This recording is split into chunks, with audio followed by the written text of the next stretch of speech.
Have you ever just stopped and wondered about something you feel every single day but can never ever see? Well, today we're going to step into a little story that does just that. We're going to explore the beautiful mystery of the wind.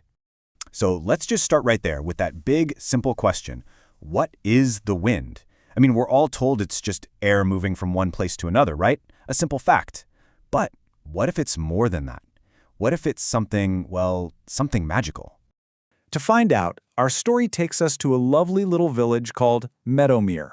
You can just picture it, can't you? Hills that roll like they're sleeping giants, and at night, warm, glowing lanterns in every single window. It's in this peaceful place that we meet a very special boy. His name is Elias, and Elias, well, he was just brimming with curiosity. He was always asking these wonderful questions that nobody else ever seemed to think about. He'd just lie on his back, staring up at the night sky, and wonder, what made those stars twinkle with such a silver light. Or he'd sit by the stream, and to him it wasn't just the sound of water. No, he heard music in it. He wanted to know the story behind its song. And he would watch those little fireflies, how they'd light up the twilight, and he'd wonder about the secret rhythm of their nightly dance. But his favorite question, the one that he kept coming back to, was about the wind. You see, when people told him, "Oh, it's just moving air," that answer never felt right, not to Elias. Because to him, the wind felt so much more personal than that. It felt like a friend racing past him, or like a secret being whispered right against his cheek.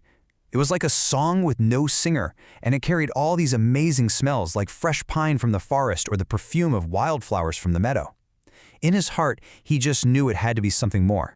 And then one evening, with the whole world bathed in this beautiful golden light, he was sitting under an old maple tree, and something magical happened.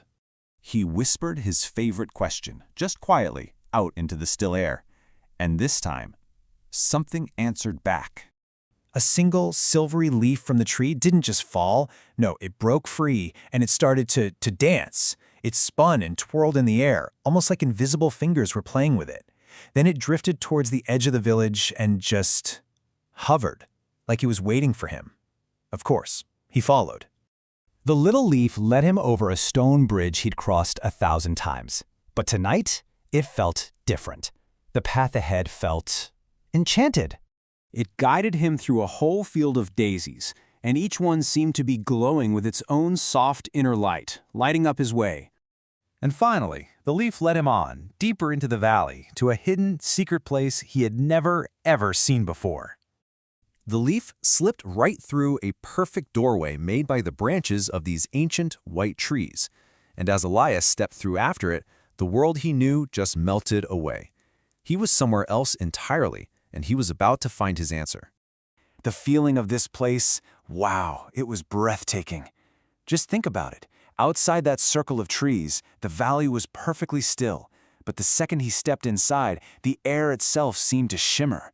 The grass swayed in a gentle rhythm, and all around him, hundreds of tiny glowing feathers were just floating, suspended in the air. And there, right in the heart of this glowing, magical clearing, stood a woman who looked like she was literally made of wind. Her hair flowed like a pale mist, and her dress moved like soft clouds. Her eyes, they shone with the light of the moon. Elias could barely breathe, let alone speak. He asked who she was, and she just smiled and told him she was the keeper of the wind. And so he finally asked her his most important question. What is the wind? And the answer she gave him, it was more beautiful than he could have ever dreamed. She said to him, her voice as soft as the air around them, "The wind is the world's way of carrying kindness where it is needed." It wasn't just a force, it wasn't just air, it was a messenger. And to show him exactly what she meant, she let him watch where those little glowing feathers went. He saw one drift right through the open window of an old woman sitting all by herself, and it just made her smile for no reason at all.